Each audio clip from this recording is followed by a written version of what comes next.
and welcome to The Buzz, the 6th episode of The Buzz, everything to do with Green Wave Sports. I am your host for today's episode, Mad Dog Matt Nelson, filling in for the great Sean Riley. Pleasure to be joined by athletic trainer here at Abington High School, Alicia Reid. Alicia, happy National Athletic Training Month. Thank you very much, Matt. So, let's talk a little bit about you, how you wound up here at Abington High School and returning to actually your alma mater. Sure thing. So I was a 2013 graduate of Abington High School, and when I was playing sports here, I obviously, came up with some injuries in my time here, and that's why I decided I wanted to go to college to work with athletes and help them, return back to the field faster.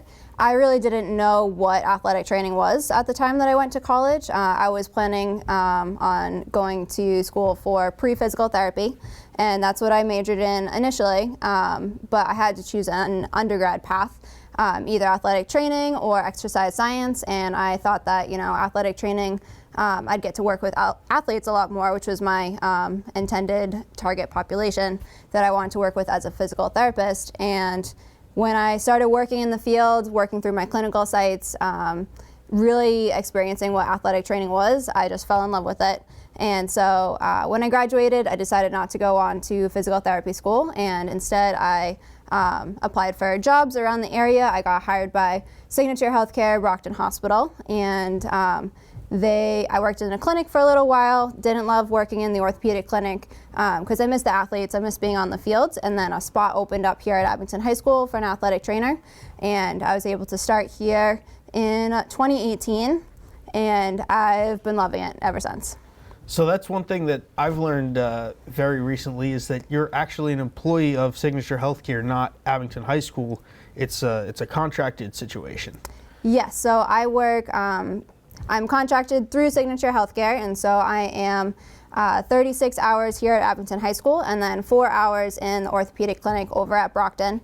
And when I'm over in Brockton, I'm assisting the orthopedic doctors, the orthopedic surgeons, doing casting, bracing, giving out home exercise plans, working with the doctors and the surgeons over there, which is a super cool experience. And because I am affiliated with Signature Healthcare, that also means that the athletes at Abington High School, they have access to expedited healthcare appointments if they get hurt here playing a sport here at Abington, or even get hurt, in their intramural or club teams. If they call 855-60-SPORT, they can get a fast appointment with an orthopedic doctor, 24 to 48 hours after their injury, which is a huge benefit for the students here at Abington High School. So let's talk a little bit about what you do, not just on game days, but your day-to-day here to fill those 36 hours. A lot of times it's more than that based on the amount of games that I see you at. Mm-hmm. You have the school record, I'm sure, for games attended in the school year. Probably. So a lot of work goes into setting up for games. I'll usually come in around 12:30, 1 o'clock.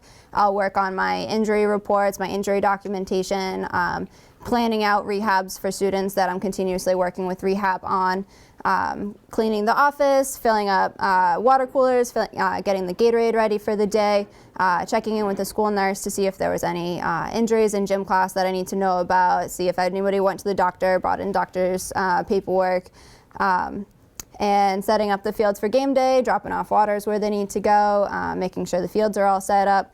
And then as soon as the clock hits 1:58 when the kids are out of school, they'll come running in the door, and so then I'll start with, evaluating any new injuries that popped up at practice the day before, working on rehabs with students who need to do their rehab, taping kids who need to get taped that day, and it's kind of a mad rush at that 2 o'clock hour to get all the kids ready to go where they need to go, whether it's practices or games. And from there, when I take care of that mad rush, then it's out to the fields. I get to go out and watch, kids who are returning to practice, kids who are returning to games after an injury, bopping around to as many places as I can be. Spring is difficult because there's so many sports going on at one time. But I love being out on the fields with the kids. It's a lot of fun. There might have been, it always seems like there's more injuries than the year before, but it's always different injuries. So this year, of course, the football team ran into a couple of tough injuries right in the end of their playoff run. Yes. But talk about some of the different injuries that you've seen, some that might be common, stuff you should look out for if you might be injured but you're not really sure, some of that stuff. I would say the most common injury that I see from year to year is ankle sprains, specifically sprains to the outside of the ankle. Most common injury in soccer, most common injury in basketball, ultimate frisbee in the spring. There's always a bunch of ankle sprains. So there's a lot of stuff that you can do up front to prevent ankle sprains. And if you're an athlete and you have interest in working on a strength and balance program with me, I am more than happy to help you get set up on that. Because the more that you strengthen the ankle, the less likely you are to sprain it in a game. Obviously, there's some situations that you can't avoid, like stepping on a sneaker or getting slide tackled by an opponent. But you can prevent a lot of that one-on-one stuff, just when you're running and rolling an ankle. You can prevent a lot of that through a strengthening and a balance program. Some other common stuff, rotator cuff tendonitis for our throwers, specifically like track throwers and baseball, softball athletes. Again, working on a strengthening and a stretching program can really help to decrease any of those overuse injuries that we tend to see with the overhead throwing athletes.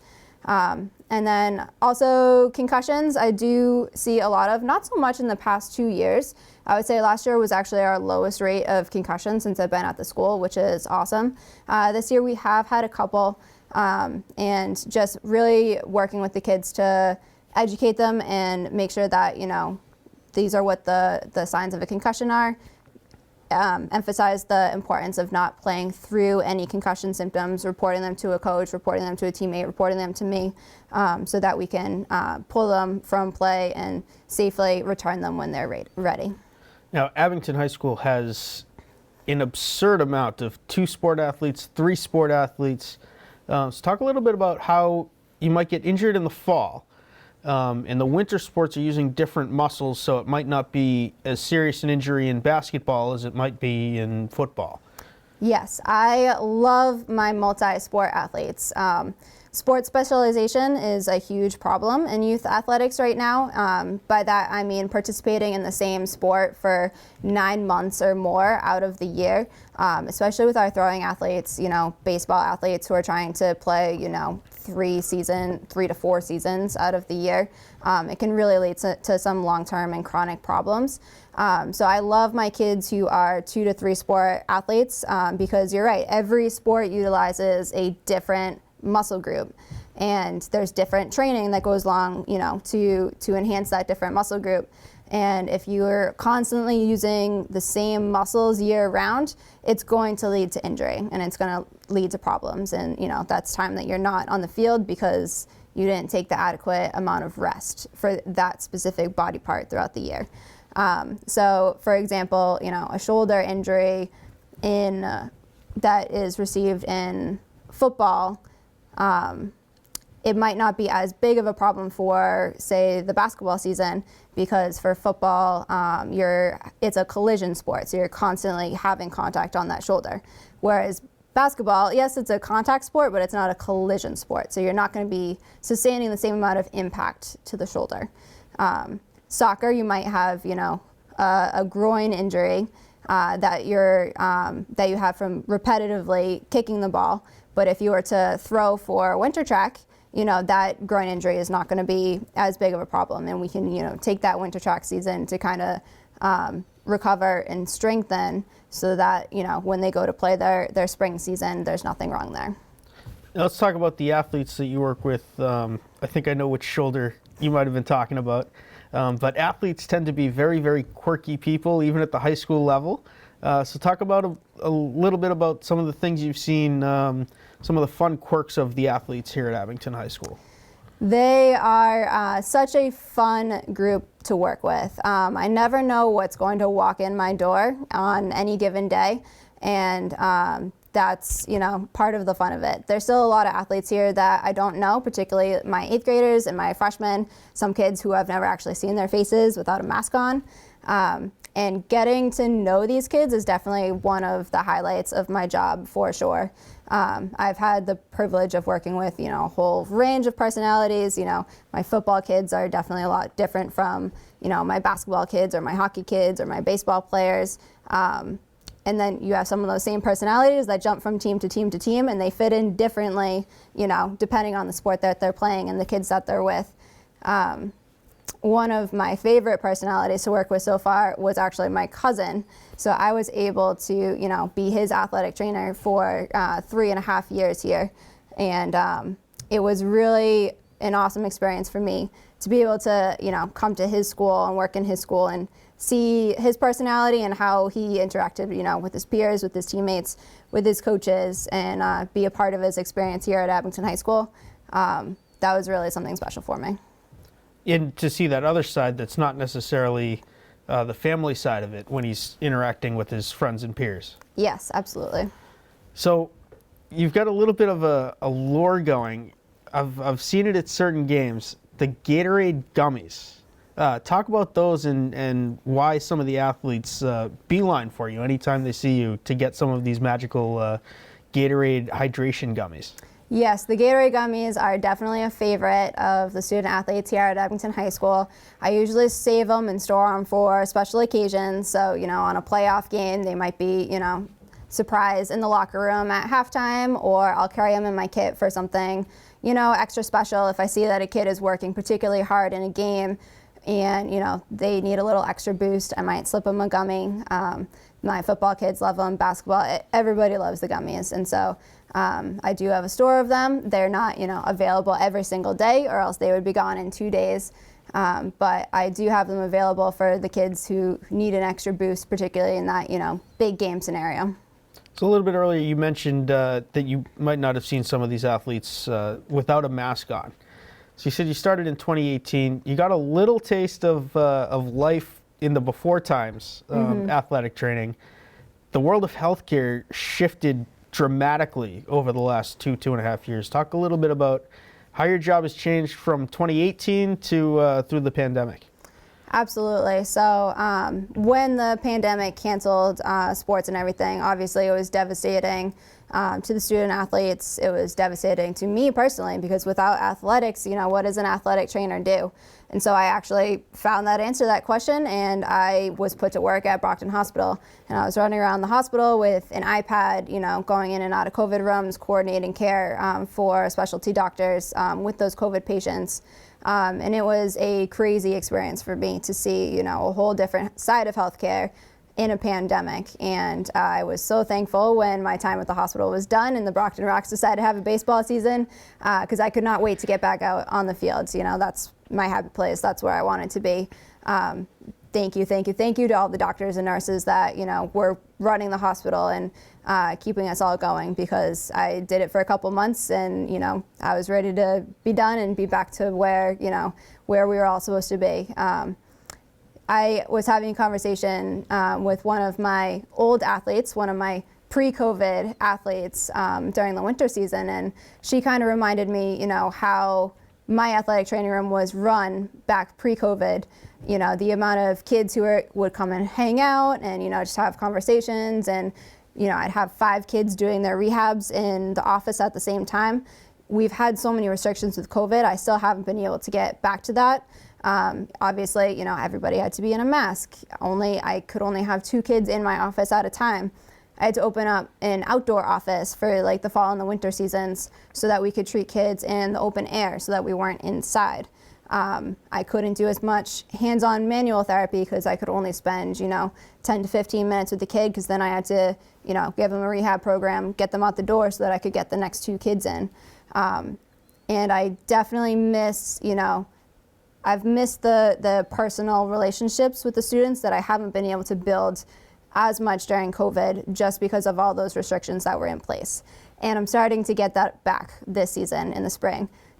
Kids will walk in the door and it's not because they're hurt, but they just want to come, say hi, hang out, grab a snack, grab a drink, and, just sit for a minute after school and talk. And it's been great to be able to get back to that place where things are a lot more normal, and I'm getting to see the kids more, getting to see their personalities more, and it's been so nice. So speaking of normal and Abington High School athletics, it's absolutely normal to see one season run directly into the next because the teams here are so successful. We think back to the fall and winter seasons overlapping by you had one weekend in between when the Super Bowl happened and when winter tryouts started. So actually, the Super Bowl, if we make it to the Super Bowl happens after winter tryouts.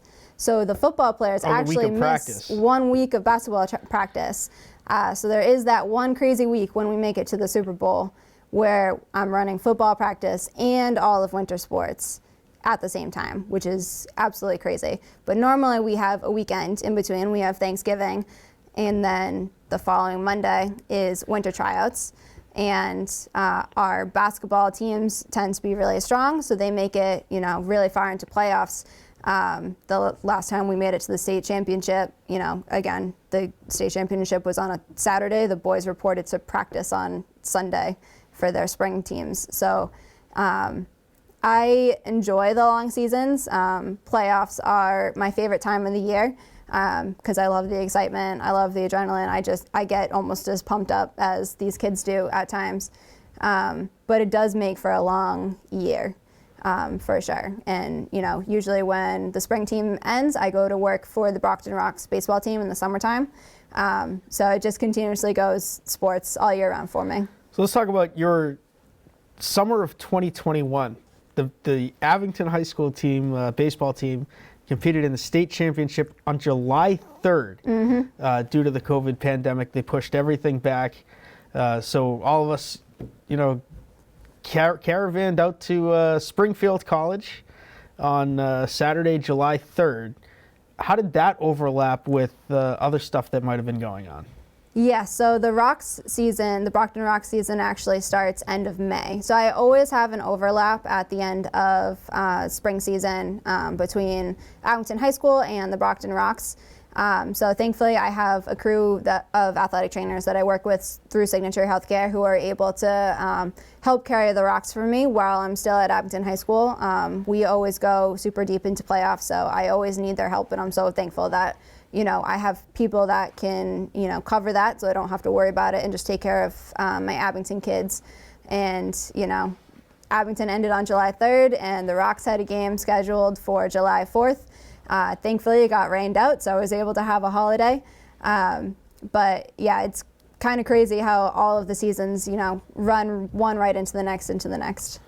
And sharp-eyed folks might have seen that you had a trainee at some of the sporting events this season. Yes, I like to take athletic training students from Bridgewater State College. They had an undergraduate athletic training program. It has now transitioned to a master's athletic training program for potential athletic training students. And so I like to take one of their students under my wing, give them a great clinical experience at the high school in a potential setting that they may someday be working in. And I think the students at Abington High School really enjoy having a college student there to learn from. They get to ask the student questions about, life at college, Bridgewater State, how it's like to study athletic training in college.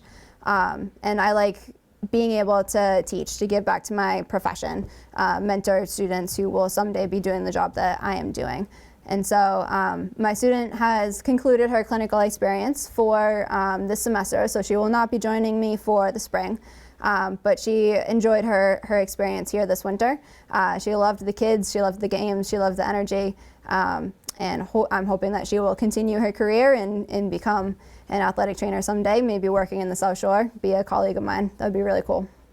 Now, I'm sure she must have enjoyed, I saw her at a lot of basketball games specifically.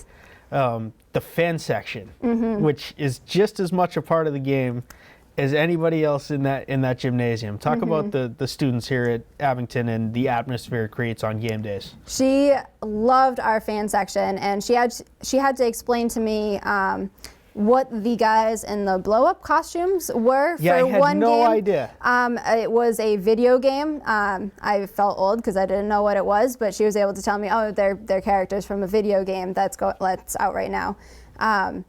You're right. The fan sections absolutely, have an impact on the game, have an impact on the energy, and I don't think there's another town that I can point to in the South Shore League that does it better than Abington. The ESPN guys are always out there. The ESPN sign is actually in my office for safekeeping. They don't break character. They have a game plan and they stick to it the entire game. And I am loving the energy that the fan bases have been bringing this game. During COVID when we couldn't have fans, it just didn't feel right. The gym was just way too quiet. And I think, now that they're able to come back and come to games, they're all coming out, and it's fantastic. I love it. And the student section, the fan section, is usually led by a couple of athletes that are not playing on that particular team. The ESPN guys, I wasn't going to name drop, but Eddie Riley and Ryan Tobin. Ryan Tobin did not break character once. He sat there stone-faced. He was taking notes, headset on the entire games. And that was after we actually stole his would-be broadcast partner, James Madden, to join the big broadcast, as I call it. He was fantastic. I loved it. So talk about, on that side of it, the athletes that are in the fan base. I see them coming up to you and saying hi, just like any of the athletes wearing a jersey on that particular game day are. Talk about your interaction with the fan base that can be quite loud at some of these games. Like I said, the ESPN sign is stored in my office. The kids know anything they need. They're able to come to me, whether it's Miss Reid, I forgot a snack. Like, can I grab something from your office? Or I forgot a drink. Can I have some Gatorade? Can I have a juice box? The kids know that they can come to me for pretty much everything after school. And I like having, being able to have that relationship with the kids so that, they know they're comfortable coming to me. It's quite the crew in the athletic department here, all the way from Mr. Serino all the way down. We've got a strength and conditioning coach that I'm sure you work hand in hand with on some of these rehabs. Talk about the group that is the Abington High School athletic department and how you guys work so well in tandem together. Absolutely. I love working for this athletic department. Athletic director Peter Serino is very supportive of my role here in the athletic department. He gets to see, two sides of me, one as an athletic director and then also as a coach. So, he gets to kind of see both roles there. Our strength and conditioning coach, Sarah White, is awesome. She's amazing. For any kids who haven't had the chance to meet her, definitely they should, take advantage. Go see her after school. She's usually in the weight rooms right after school. And the hours are posted right on the door so the kids can come and see when the weight room is open. She has a variety of different skill sets. She does CrossFit, she does yoga, she has a strength and conditioning background. So there are so many different ways that the kids can utilize her, and she's, so open and willing to work with anybody and everybody. So if the kids have any questions about a particular lift or what they should be doing to get, this specific result, she is so knowledgeable and so helpful.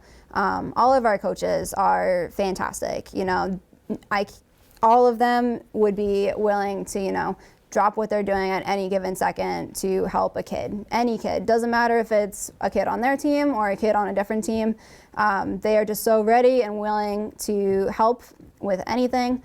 They put in such long hours. They're at the school for, their entire sports seasons, plus some, the hours they put in, the nights, the weekends. I can't praise our coaching staff enough. I can't praise our support staff enough. Everybody from the school secretaries to the school nurses to the school administration, everybody has a little hand in athletics from time to time, and they're just so supportive. Our Green Wave Boosters program, can't forget to thank them as well. They are awesome in anything we need for the student athletes. All we have to do is ask, and so I can't thank them enough. Anything you want to add? Anything that you may have wanted to touch on that I didn't mention? Like we said in the beginning, it is National Athletic Training Month. I feel like not everybody knows exactly what my role is here at the school. I have some kids come and say like, oh, I didn't know like where your office was. So I'll start there. My office is located by the boys and girls locker rooms at the high school. Kids can come in, anytime after school. I'm not available during school hours. So kids can't like skip class and come get passes done to see me or anything. After school hours, 2 o'clock to when the last game ends is my normal hours.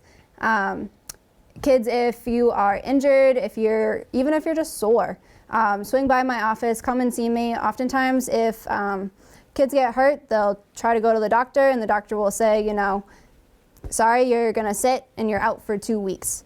And the point of having an athletic trainer at the school is to to make sure kids are safe, to make sure kids are healthy, and to get them back to playing the sport that they love. I think some people have a misconception that athletic trainers are there to hold kids out of play, and sometimes that is part of my job, but the main point of my job is to get kids playing sports safely. And so I would love for all kids to be able to come and see me. It's awesome that they have access to me here at the school because a lot of schools do not have athletic trainers, sadly.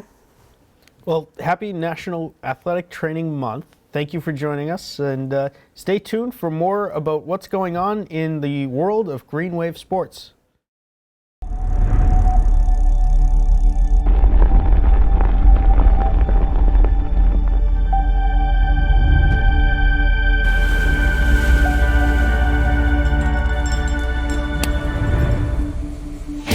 This is where I find adventure.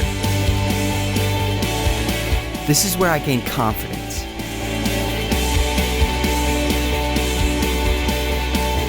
This is where I laugh.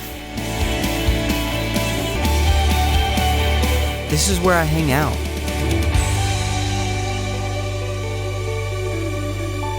This is where we make memories. We don't do this every day, but when we do, we make sure it's an adventure. This is our life. This is venturing.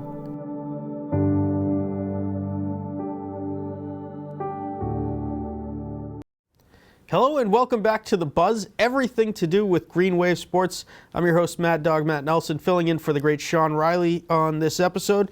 Pleasure to be joined by senior star Maria Wood, the fastest girl in Abington High School school history. Maria, welcome to the show. Thank you for having me today. So let's talk about some of the numbers. You've set personal records, you've won races, you've been to states, you've been to regionals. I believe you also went to nationals. I did. So let's talk about a little bit about your track experience in the school year of 2022. So yeah, this year for me, I was really glad to kind of just have like a normal season again because I don't know if you've heard, but last season, our indoor season was entirely outdoors, so everything was off and people were like, oh, I'm not really sure if those times count because they were hand timed. They weren't electronically timed with fully automatic timing, more shorthandedly known as FAT. And so people were like, yeah, some people might have improved a ton, but you also didn't have the Reggie Lewis Center at your disposal. You didn't have FAT timing at your disposal. So to get back into a full indoor setting and really see like what people can really run, improving from the cut sophomore season to my now senior season was really nice.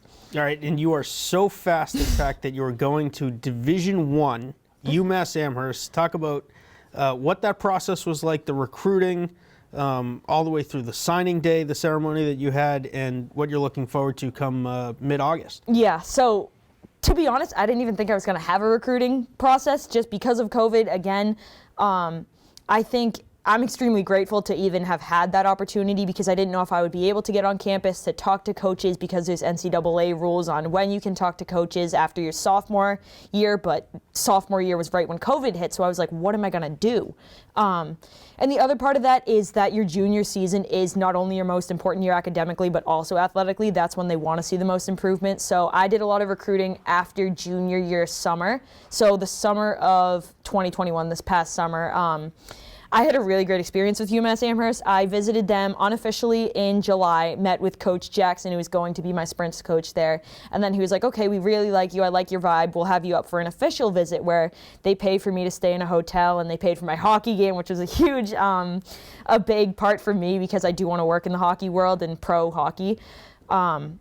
So they had me up, watched the practice, stayed there 2 nights, ate with the team, went to a couple classes, and I think that just really sealed the deal for me because I went on a couple visits afterwards and I just couldn't stop thinking about the school. I was like, this is the place.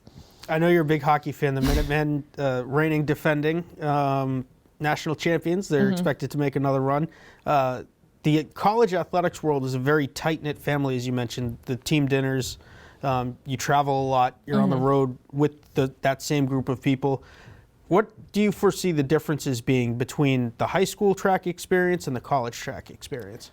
I think, not to discredit the high school team at all, but definitely the level of effort I'm expected to put in because this team that I'm joining has produced multiple All-Americans, NCAA Division I All-Americans, and to date, I think they just sent someone to the Olympics. She was a distance runner, so not my event field, but they just sent Heather McLean to the Olympics, the past Summer Olympics. So just knowing that they have that reputation of, oh, we can produce Olympians, it's daunting, but I mean, I know what I signed up for.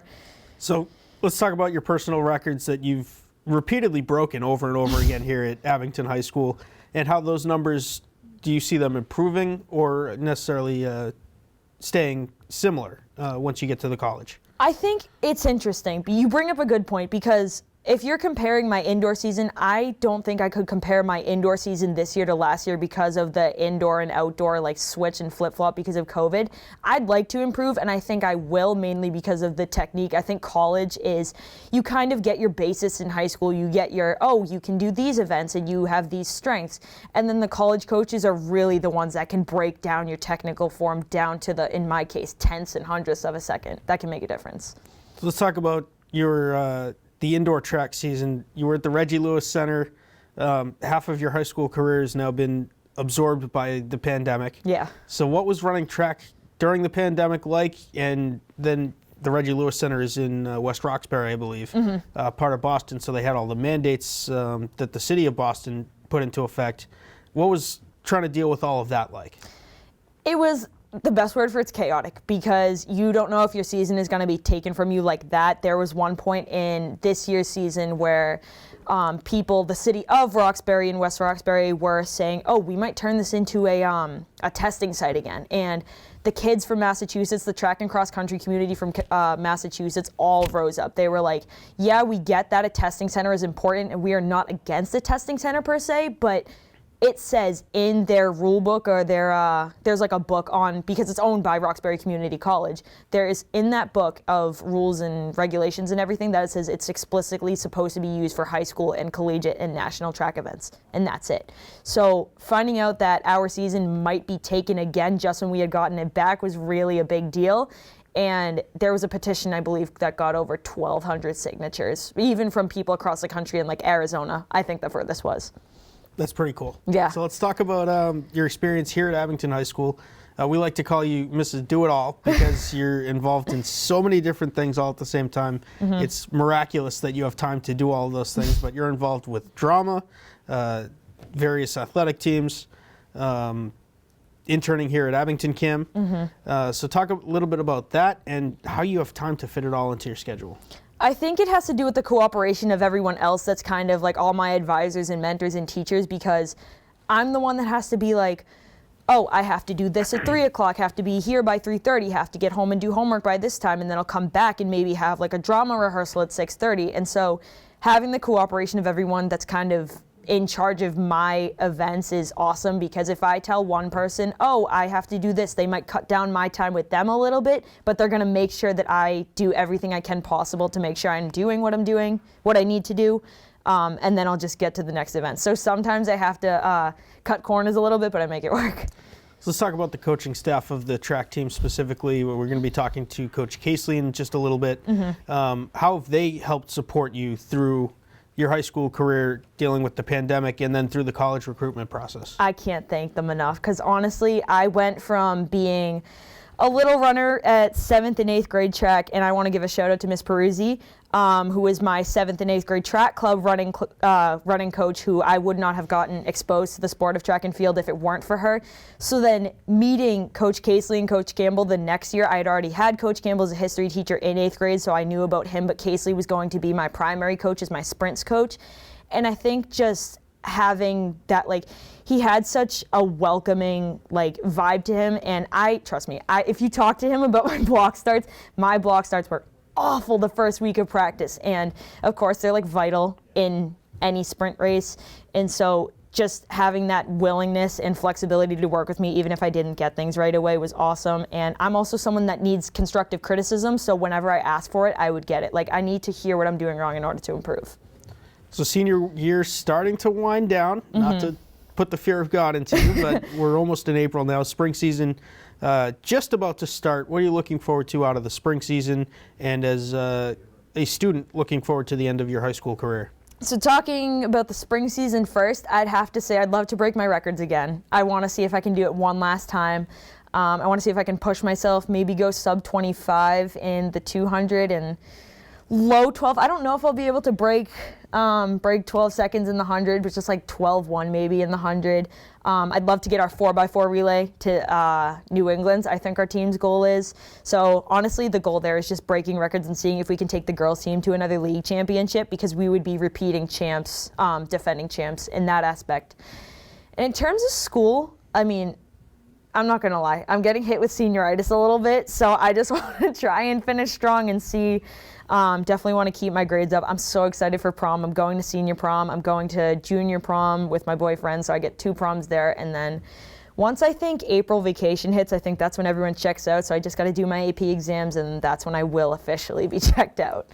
My last question for you. Track is a family affair in the Wood household. It is. Your little sister Selena also runs. Talk about what it's like getting to hang out with some of your family every day after school and being able to share the experience of running track. It's awesome, because not too often do you see families who do the same sport and also have the same passion for it, because sometimes you might have siblings thrown into the same sport and one's really good at it and then the other one doesn't really love it as much, or sometimes none of them love it and they just kind of all drop the sport. But it's me, Selena, and Sophia. We're all 2 years apart, so we'll be in the program for quite a few years to come. And I think just we're all kind of in different event groups, so I'm the sprinter. Sophia, who's an 8th grader, is also a sprinter, and she's threatening me to come for my records, which I think is so funny, because if she breaks my records, that's awesome. And then Selena's a mid and long distance runner. So we kind of hit all aspects of the track, and just being able to be on the same team and kind of share those winning experiences is really great to have. And like I said, it's going to be happening for years to come. All right, that's Maria Wood. Best of luck in your collegiate career and finishing the spring season out here at Abington High School. You've been watching The Buzz, everything to do with Green Wave Sports. We're going to take a quick break and be back with Coach Casely of the Abington High School track team in just a minute. Every day, millions of people are connecting. And even though we're overcoming obstacles, watching each other's backs, and banding together, we should still make an effort. To get to know each other. On a deeper level. Father. Cosplayer. Mentor. Actor. It's time we take a step forward. Come together. And discover how accepting our differences can make us stronger. Hello and welcome back to our final segment today of The Buzz, everything to do with Green Wave Sports. I'm your host, Mad Dog Matt Nelson, filling in for the great Sean Riley today. Pleasure to be joined alongside this segment by Coach Mike Casely of the track team, both indoor and outdoor here at Abington High School. Coach, welcome to the show. Thanks for having me. So let's dive right into it. We'll get right to the sprints and the records that have been set on the track. I think you said before we started, 12 records have fallen during the indoor track season. That is correct. 12 records on the guys' side have fallen during the indoor track season. Plus, I believe it was an additional 7 on the girls' side. So 19, 20-ish records broken during the indoor season. Absolutely. Wow. So that's a great performance. Talk about what the makeup of the team is and how everybody came together to perform at the Reggie Lewis Center and I believe also at Wheaton College. Yep. So we did our most of our meets were at the Reggie Lewis Center, especially all of our invitationals and our larger meets. We also had a couple of meets this year at Wheaton College. It was a new location for us to run at. They're a flat track versus a bank track like Reggie, but it was a great experience. Got to get a couple of these newer individuals in and get some more experience with different events. So let's talk about, I know a lot of athletes also do cross country in the fall, and then they transfer over to the track. What's the workouts like, the different aspects of transferring from cross country over to track in the shorter distances? So transitioning from cross country to track is a lot from transitioning from endurance to just straight speed. So cross country is really just one race that's approximately 3.2 miles. It's usually a 5K. Whereas indoor track is when we immediately jump into 10 to 14 different events based on what you're trying to compete in. So when it comes to the training for cross country, there's a lot more endurance, mileage, working on tempo running. Whereas when you get into the indoor track season, we work more with explosive push, we work with our weightlifting, and we focus strictly on being able to get from A to B as fast as we can. So let's talk about one of your star athletes. She was actually the previous guest on this episode, Maria Wood. Yeah. I was told specifically to ask you about how her block starts have improved from when she first started running until she was able to get so good that she's actually going Division I to the University of Massachusetts Amherst. Absolutely, she is quite an impressive sprinter. Maria and I, when we first started off, she's a very impressive athlete.